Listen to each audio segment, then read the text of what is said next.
बिस्मिल्लाहिर्रहमानिर्रहीम।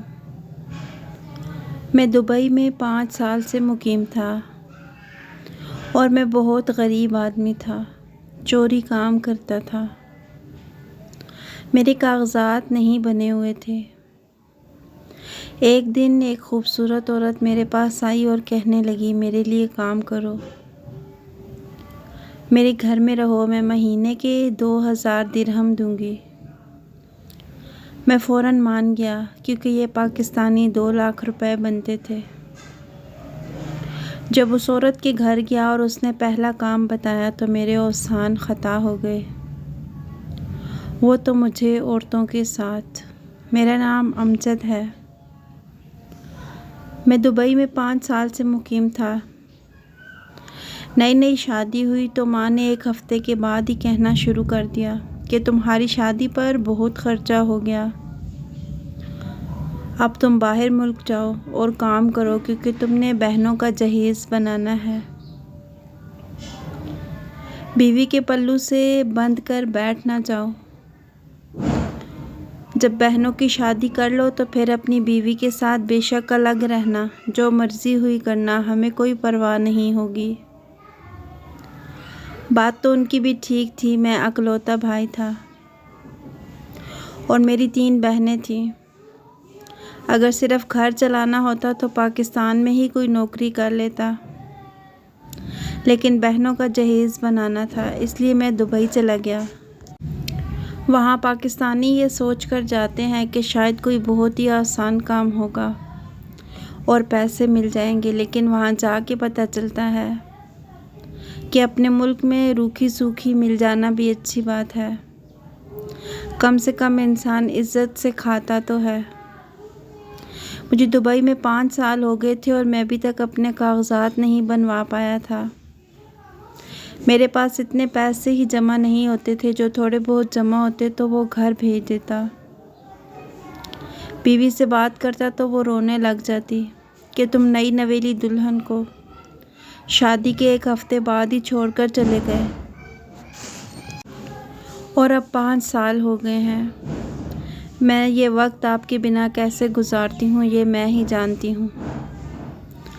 आप वापस आ जाएं। तो मैं बहुत ज़्यादा परेशान रहता था कि किसी तरह मेरे कागजात बन जाते। तो मैं इतना पढ़ा लिखा तो था कि ऐसी नौकरी कर लेता जिससे मुझे घर जाने की सहूलत मिल जाती और टिकट के पैसे भी बन जाते। लेकिन सारा मसला कागजात का था, जिसके लिए काफ़ी फ़ीस जमा करवानी पड़ती थी। वक्त हाथ से निकलता चला गया, पता ही नहीं चला कि क्या करूं। पूरा दिन मेहनत करने के बाद भी इतने पैसे नहीं बनते थे कि जितने शायद पाकिस्तान में होता तो कमा लेता। कभी कभार दिल करता कि वापस चला जाऊं, मज़दूरी कर लूँगा, दिहाड़ी कर लूँगा, लेकिन कुछ समझ नहीं आता था। अगर मेरे पास थोड़े पैसे होते तो मैं सबसे पहले वापसी की टिकट लेता। एक दिन मैं बस स्टैंड पे बैठा था, रात का वक़्त था, घर नहीं जा सकता था क्योंकि जो कमरा लिया था उसका किराया देना था। मेरी जेब में पैसे तो थे कि किराया दे देता, लेकिन फिर मेरे पास खाने को कुछ नहीं होना था। तभी वहाँ एक औरत आई। उसने लंबा सा काला चोगा पहन रखा था, लेकिन चेहरे से निकाब हटाया हुआ था। उस वक़्त मेरी आंखों को कोई भी चीज़ अच्छी नहीं लग रही थी। उसने कहा कि तुम परेशान लग रहे हो। वहाँ पर कुछ लोगों को उर्दू बोलना आती थी। वैसे भी उसके लहजे से लग रहा था जैसे उसने अभी अभी उर्दू बोलना सीखी है। मैंने कहा, आपका लहजा तो काफ़ी साफ़ है। कहने लगी, मुझे 7 से 8 ज़बानें आती हैं और उर्दू तो मेरे बाप की ज़ुबान है, मेरा काम ही ऐसा है। मैंने कहा, क्या काम है? तो वो मुस्कुरा दी, बोली, तुम काम करोगे? क्योंकि जिस तरह तुम बैठे हो लगता है कि तुम बहुत परेशान हो, और आजकल हर परेशानी का हल पैसा ही है। वो ठीक ही तो कह रही थी, मेरा मसला भी दौलत ही था, मुझे पैसों की ज़रूरत थी। लेकिन मुझे कोई भी ऐसा काम नहीं मिल रहा था जो मेरी ज़रूरियात को पूरा कर सके। उसने कहा कि मुझे किसी ऐसे ही इंसान की तलाश थी जो बहुत ज़्यादा मजबूर हो, क्योंकि मजबूर लोग मेहनती होते हैं। तो मेरे साथ मेरे घर चलो, मैं तुम्हें वहाँ पर काम बताऊँगी। मैंने कहा, आपने मेरा नाम तक पूछा नहीं और काम देने की बात करती हैं। वो कहने लगी, तुम्हारा नाम भी पूछ लूँगी। मैंने कहा कि काम किस नौयत का होगा। अगर आपने मुझसे अपने घर के काम करवाने हैं तो मैं माजरत चाहता हूँ। मैं पहले भी किसी के घर काम कर चुका हूँ, लेकिन वो लोग बहुत जालिम थे, काम ज़्यादा करवाते थे और पैसे बहुत कम देते थे। एक घर में मैंने 2 माह के लिए काम किया था। वो एक औरत थी जो मुझसे बहुत ज़्यादा काम करवाती थी। मैं भी मजबूरी में काम करता रहा, लेकिन जब मुझे पता चला कि वो मुझे उसी बर्तन में खाना डाल के देती है जिसमें वो अपने कुत्ते को खाना दिया करती थी, तो मैंने फ़ौरन वो नौकरी छोड़ दी और कसम खा ली कि किसी के घर का काम नहीं करूँगा। उसने कहा, फ़िक्र नहीं करो, इस तरह का कोई काम नहीं है। मेरे घर में पहले से ही 2-3 नौकर हैं। तुम्हें मेरे लिए काम करना है, मेरे घर का काम नहीं करना। काम की नौयत मैं तुम्हें घर जाकर समझा दूँगी, फ़िक्र नहीं करो। मैंने कहा, मुझे कितने पैसे मिलेंगे? क्योंकि मैं पहले भी कई जगह से धोखा खा चुका हूँ। अपनी मेहनत की उजरत मांगने में भला कैसी शर्म है। वक्त और मेहनत के पैसे मांगना कोई बुरी बात नहीं। वो औरत कहने लगी, मैं 20,000 दिरहम दूंगी। मैं ये सुनकर हैरान परेशान रह गया और मेरा मुंह खुले का खुला रह गया, क्योंकि 20,000 दिरहम कोई छोटी रकम नहीं थी। ये पाकिस्तानी 10 लाख रुपए बनते थे। और अगर मैं एक माह में इतने पैसे घर भेजता तो भी कम से कम 7 से 8 लाख रुपए घर भेज सकता था और मेरी बहनों की शादी 1 साल के अंदर ही हो जानी थी। इसके बाद मैं अपने घर भी जा सकता था। मैंने उस औरत से कहा कि मैं तुम्हारे लिए काम करूँगा। इसके बाद मैंने कोई और बात सोची ही नहीं। मैंने उससे कहा, ये पक्की बात है ना कि इतने पैसे दोगी? उसने कहा, हाँ दूंगी। रास्ते में जाते हुए उसने मेरा नाम भी पूछा और ये भी पूछा कि मैं किस मुल्क से हूँ। इसके बाद वो मुझे अपने घर ले गई। उसने मुझे एक कमरा दिखा दिया जो कि दूसरी मंजिल पर था। कमरे के साथ एक बाथरूम भी था। उसने कहा, तुम यहाँ रहो, तुम्हारा काम तुम्हें जल्दी बता दिया जाएगा। तुम्हें अपना हुलिया ठीक करना है। मैंने अपने आप को देखा जब मैं शादी करके आया था। उस वक़्त मेरी उम्र सिर्फ 22 साल थी। अब मैं 27 बरस का हो गया था, लेकिन टेंशन ने मेरी ऐसी हालत बना दी थी जैसे मैं 30 साल से ऊपर का आदमी हूँ। लोग अपना ख्याल भी रखते हैं जो मैंने नहीं रखा था। इंसान टेंशन से ही तो ख़राब होता है। उसने कहा, तुम्हें अपना हुलिया और सेहत दुरुस्त करनी होगी, क्योंकि तुम्हें बहुत ज़्यादा खूबसूरत नज़र आना है। ये काम ही ऐसा है। मैं अपने दिमाग में सोचने लगा, ज़रूर कोई पब्लिक डीलिंग का काम होगा। इसके लिए तो इंसान को बिल्कुल ठीक ठाक होना चाहिए, सही टीप टाप होनी चाहिए, क्योंकि इंसान की शख्सियत कभी कभी उसके अल्फाज से पहले ही बोल पड़ती है। मैंने कहा, ठीक है, आप जैसा कहेंगी मैं वैसा ही करूँगा। जो इंसान 10 लाख रुपए महीने के दे रहा हो, अगर वो कहे कि एक टांग पे खड़े हो जाओ तो बेशक आप खड़े हो जाएंगे। मुझे ज़िंदगी में पहली बार बहुत सुकून की नींद आई थी। हम जानते ही हैं कि दिमाग में कोई भी टेंशन ना हो तो अच्छी नींद आती है। जब से उसने पैसों के बारे में बताया था तो मैं बहुत खुश था। इससे मेरे बहुत से मसले हल हो जाने थे। मैं 6-7 माह बाद अपनी बीवी से मिलने भी जा सकता था।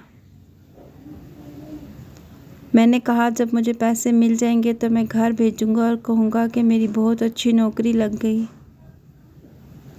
लेकिन मेरी बीवी को दौलत से कोई मकसद नहीं था। वो कहती थी कि बस आप वापस आ जाएं। पता नहीं मेरे घर वाले उसके साथ क्या सलूक करते थे। वो कुछ बताती भी नहीं थी। मेरे पास भी पैसे नहीं होते थे कि उसे बार बार से फ़ोन कर सकूं। अगले दिन सुबह सुबह ही मुझे जगा दिया गया। नींद अच्छी आई थी इसलिए नींद पूरी हो गई। उस औरत ने मुझे एक शख्स से मिलवाया जिसने कहा आज से मैं आपका ट्रेनर हूँ। मैंने कहा किस बात के लिए मुझे ट्रेन करेंगे? कहने लगा आपको थोड़ा फिट करना है। उस औरत के कहने पर मुझे मर्दों के सैलून में भेज दिया गया जहाँ पर मेरे बालों का कलर भी बदल दिया गया। मेरे हाथ पांव भी साफ़ करवाए गए। मेरी दाढ़ी की शेव बनाई गई। मैं पहले से बहुत अच्छा और मुख्तलिफ लग रहा था। ट्रेनर ने मुझसे पूरा दिन वर्जिश भी करवाई और मुझे कपड़े भी लेकर दिए। मुझे ऐसे सजाया जा रहा था जैसे मैं किसी फ़िल्म का हीरो हूँ। इसे एक पूरा माह मुझे अपना ख्याल रखना था। उस औरत का जो भी नाम हो सब उसको कोको कहते थे। मैंने वहाँ के नौकरों को एक अजीब बात करते हुए सुना। कहने लगे कि ये नया बकरा है जिसको कोको लेकर आई है। वैसे तो ये बहुत हसीन है लेकिन इधर का नहीं लगता। मैंने सोचा क्या कोको मुझसे पहले भी मर्दों को यहाँ लाया करती थी। अभी तक उसने मुझे ठीक तरह से मेरा काम नहीं बताया था। लेकिन जिस तरह से यहाँ पर बातें हो रही थी ऐसे लगता था कि मुझसे पहले भी यहाँ मर्द आते जाते रहते थे। मेरी शक्ल सूरत अच्छी थी। कहीं ये मुझसे शादी तो नहीं करना चाहती थी, तभी मुझे इतना सजा संवार रही थी। लेकिन अगर ऐसा होता तो मैं कभी भी इससे शादी ना करता। चाहे तो वो मुझे 20,000 रियाल की जगह 40,000 रियाल देती, क्योंकि मैं अपनी बीवी को धोखा नहीं दे सकता था। 5 साल इंतज़ार के सिलसिले में मैं उससे बेवफाई करता तो फिर मुझसे जालिम शख्स कोई ना होता। इस औरत को देखकर लगता नहीं था कि वो मुझसे शादी करना चाहती है, क्योंकि इसके पास दुनिया की हर चीज़ थी। दौलत, शोहरत, घर, पैसे, नौकर चाकर।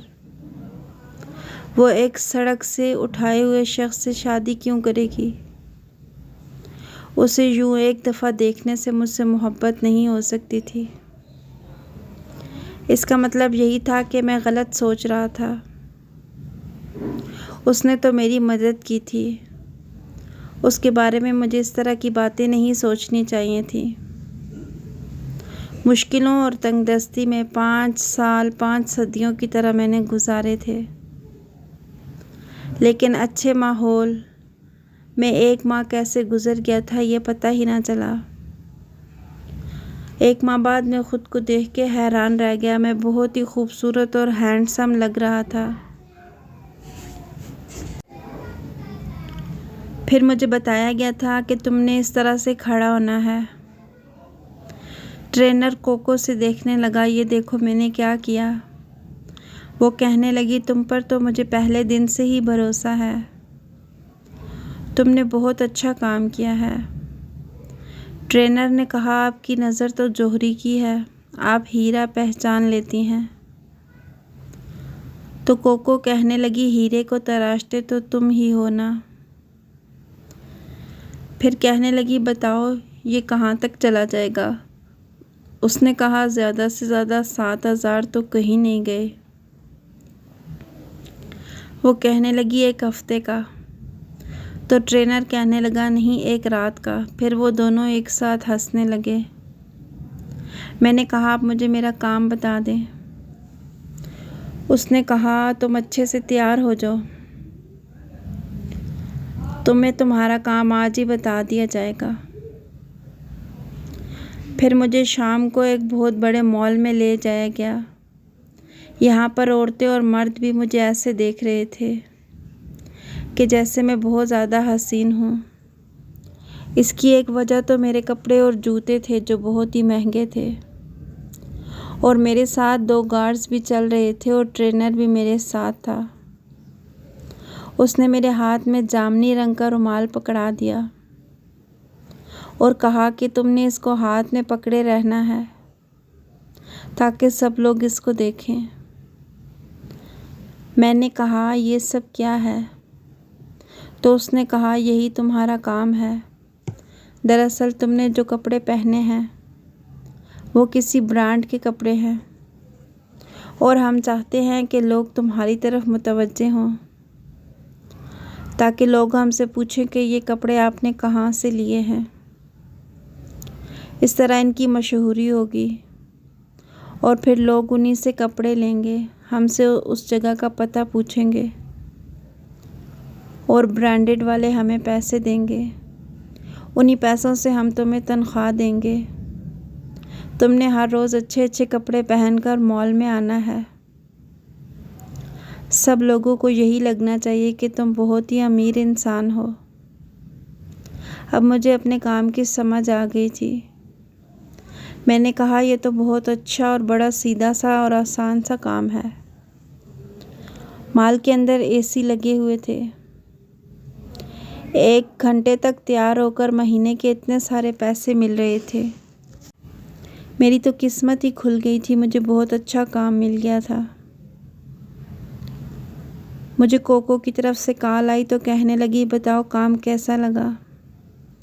मैंने तारीफ़ करना शुरू कर दी कि बहुत अच्छा काम है, ये तो बिल्कुल भी मेहनत का काम नहीं और इतने सारे पैसे भी मिलेंगे। आप तो मेरे लिए परी बनकर आई हैं, मैं आपका शुक्रिया कैसे अदा करूं? उसने कहा, कोई मसला नहीं, तो मुझे अपने घर का नंबर दे दो, मैं पहले महीने के पैसे भिजवा दूंगी। मैंने सोचा, अच्छी बात है, घर वाले बहुत खुश हो जाएंगे। मैंने उसे अपने घर का पता बता दिया। उसने पैसे भिजवा दिए, जो कुछ दिन बाद मेरे घर वालों को मिल जाने थे। मैं बहुत ज़्यादा मुतमईन था, अपने चेहरे पर मुस्कुराहट सजाए हुए। मैं बड़े तरीके और स्टाइल से वहाँ फिरने लगा। मैं कोई अनपढ़ जाहिल गंवार नहीं था। मैं पाकिस्तान में भी अच्छी तरह तैयार होकर रहता था। ये अलग बात है कि इतने महंगे कपड़े वहाँ नहीं पहनता था। मैं ऐसे ही चल रहा था कि अचानक एक औरत मेरे पास आई, जो रुमाल मेरे हाथ में था इसका दूसरा हिस्सा पकड़ के बोली, चलो मेरे साथ। मैंने कहा कि कहाँ चलूँ? तो वो कहने लगी, मेरे साथ चलो। वो औरत मुझसे इस तरह से पेश आ रही थी, वो बात मेरी समझ से बाहर थी। वो मुझे अपने साथ ले जाने लगी जैसे उसने मुझे ख़रीद लिया हो, और जो ट्रेनर मेरे साथ थे वो भी पीछे हटते चले गए। उसने कहा कि परेशान होने की बात नहीं। वो मुझे अपनी गाड़ी में ले आई और कहने लगी, चलो चलते हैं। मैंने कहा कि मुझे कहाँ लेकर जा रही हो? उसने कहा कि तुम हाथ में जामुनी रुमाल लेके फिर रहे हो, फिर तुम्हें ये भी नहीं पता कि मैं तुम्हें कहाँ लेकर जा रही हूँ। जामुनी रुमाल तुमने हाथ में क्यों पकड़ा था? मैंने कहा, क्या मकसद है? उसने मुझे एक बात बताई। उसने कहा कि पुराने ज़माने में जब औरतों को ख़रीदा जाता था तो ख़रीदने वाली औरतों के हाथ में जामुनी रुमाल पकड़ा दिया जाता था। यही रस्म आगे चलती आई। अब जिसने भी जिस्म फरोशी करनी होती है उसके हाथ में निशानी के तौर पर पकड़ा दिया जाता है, चाहे वो लड़का हो या लड़की। जामुनी रंग का मतलब इस चीज़ की तरफ इशारा है कि मैं इस काम के लिए राज़ी हूँ। मेरे कदमों तले से ज़मीन निकल गई। इसलिए इस औरत ने मुझे पकड़ा और मेरा हुलिया भी ठीक करवाया। और जब वो अपने ट्रेनर से कह रही थी कि एक रात के 7,000, तो वो इसी बारे में बात कर रही थी। मैं हैरान रह गया। मैंने कहा, माफ़ करना, मुझे ये काम नहीं करना। वो मुझे बुरे बुरे नामों से पुकारने लगी और बुज़दिल कहने लगी। अगर ये काम नहीं करना तो फिर ये हुलिया क्यों बना रखा है। मैं वहाँ से भागा और उस औरत के हाथ ना लगा। फिर मुझे बाद में एक अच्छा इंसान मिला, मैंने उसे सब कुछ बता दिया। उसने मेरी इतनी मदद की और कहा कि मैं तुम्हें तुम्हारे मुल्क वापस भेज सकता हूँ, क्योंकि मैंने हर महीने खैरात वगैरह निकालनी होती है और मैं खैरात के तौर पर इस तरह के काम करता हूँ। अल्लाह ताला उस शख्स का भला करे जिसने मुझे मेरे मुल्क वापस भिजवा दिया। जब मैं घर आया तो बहनों, माँ और बीवी से मिलकर दिल को बहुत सुकून मिला। इस बात की खुशी भी हुई कि मैंने अपनी बीवी के साथ बेवफाई नहीं की थी। उस औरत ने जो घर पैसे भेजे थे, घर वालों ने इस्तेमाल नहीं किए थे। मैंने वहाँ पर उन्हीं पैसों से काम धंधा शुरू कर लिया। हम इंसान बिना सोचे समझे ही परेशान हो जाते हैं, हालांकि हम सब का मुहाफिज ऊपर बैठा है। मेरी बहनों की शादी हो गई और हमारे यहाँ औलाद भी हो गई। 3-4 साल मुश्किल थे, लेकिन अब सोचता हूँ कि बिला वजह अपनी ज़िंदगी के 5 साल ज़ाया किए और अपनी बीवी को भी इंतज़ार करवाया। लेकिन ये सारी बातें जहन में रख कर ही परदेश जाना चाहिए कि वहाँ कुछ भी हो सकता है। मैं पढ़ा लिखा इंसान था, यूं ही हालात से डर गया, लेकिन अब मेरी ज़िंदगी में सब कुछ ठीक हो गया है। तो दोस्तों, ये थी हमारी आज की कहानी। उम्मीद है आपको पसंद आई होगी। इसे लाइक कीजिएगा और दोस्तों के साथ शेयर कीजिएगा। जज़ाकुमुल्लाहु खैरन कसीरा।